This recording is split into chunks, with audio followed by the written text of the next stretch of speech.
Every day, thousands of people leave their homes in the morning.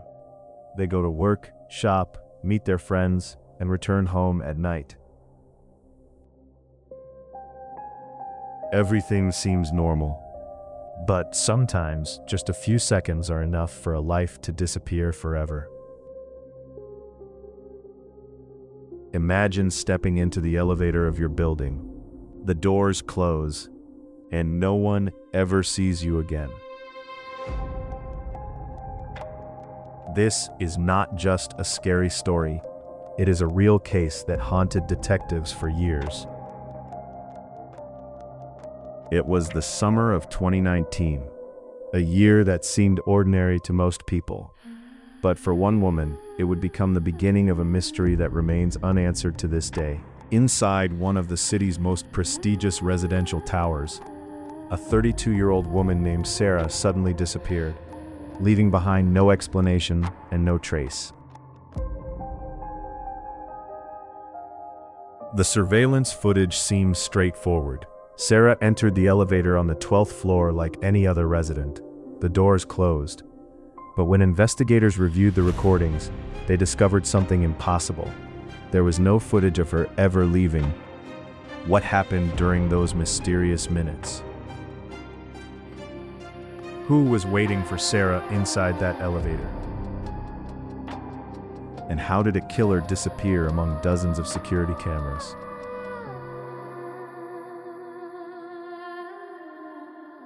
Stay with us until the end to uncover the truth behind this strange case. Sarah Mitchell was 32 years old. She worked as a senior financial analyst at a major investment firm. She was intelligent, hardworking, and deeply respected by her colleagues.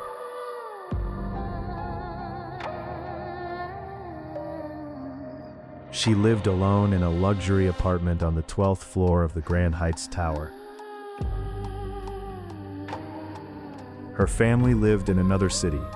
Her father was a retired engineer, her mother a school teacher, and she had a younger brother.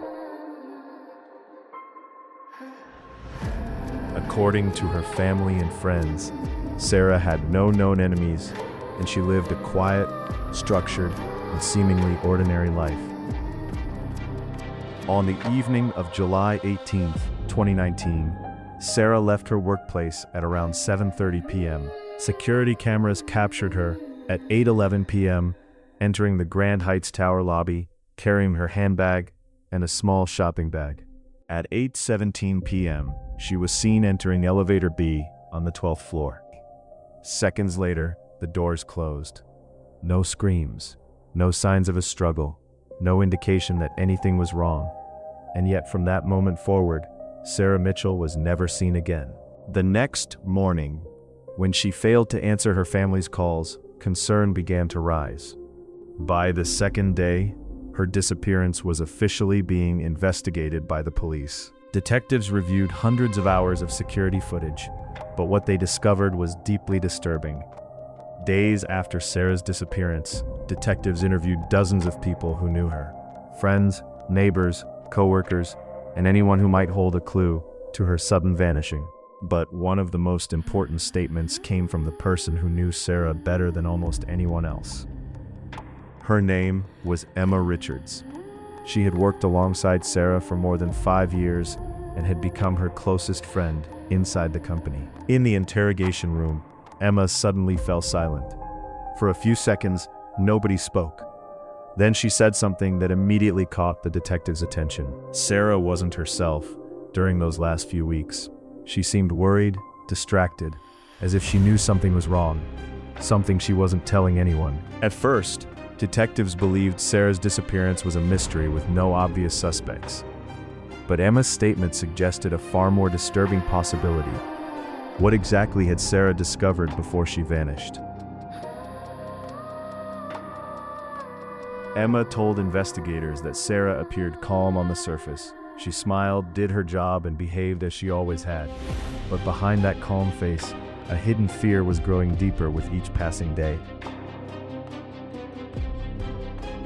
Sarah had spoken several times about mysterious sounds, sounds that could be heard late at night coming from the building's service corridors, areas that no resident should have had access to. A few days before her disappearance, Sarah said something that would later become highly significant.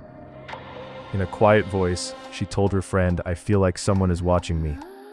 Emma recalled that Sarah never mentioned anyone by name. She would only say that certain things in that building didn't feel normal.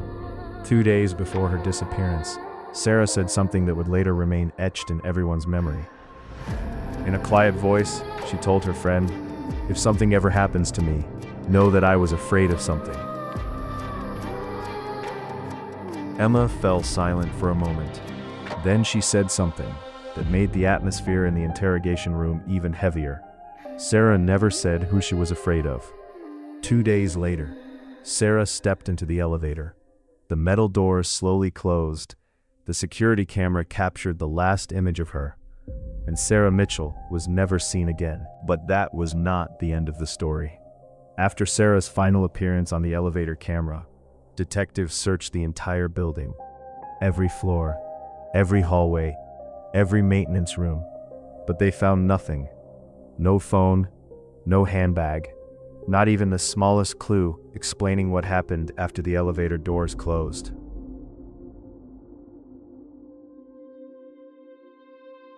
Days later, investigators reviewing security footage discovered something unusual. Approximately 7 minutes of surveillance footage from the basement level had disappeared. At first, it was believed to be a technical malfunction, but forensic experts later concluded that the footage had been deliberately removed. The case immediately took a darker turn. Someone did not want the truth to be seen. Around the same time, a resident came forward with a disturbing statement. He claimed that several nights before Sarah disappeared, he had noticed an unknown man repeatedly walking around the building. A man who did not appear to live there. The problem was that none of the cameras captured a clear image of his face. Only a vague shadow moving through the darkness. As weeks passed, Sarah's family continued to hope, but with each passing day, the chances of finding her alive grew smaller. An anonymous letter, a short message mailed to investigators with no signature. It contained only one sentence. Sarah saw something she was never supposed to see. There were no fingerprints, no DNA, no clues identifying the sender. The mystery only deepened. Was Sarah the victim of an abduction? Did she accidentally uncover a dangerous secret? Or had someone been watching her long before she disappeared? Yet the disappearance of Sarah Mitchell remains unsolved. Detectives believe the truth is still hidden somewhere within that building, inside those dark corridors, and within those missing 7 minutes of footage. 7 minutes that may hold every answer. But to this day, no one knows what really happened to Sarah Mitchell. Now it's your turn. Who do you think was behind Sarah's mysterious disappearance? Was she the victim of an abduction? Or did she uncover a dark secret she was never supposed to find? What really happened during those missing 7 minutes? And if you were leading this investigation, who would be your prime suspect? Share your theories in the comments below. Thank you for watching this mysterious case on case number 2. This was case number 02. Subscribe to the channel for more unsolved mysteries, true crime investigations, and chilling cases. Until the next case, stay alert, because some secrets are never buried.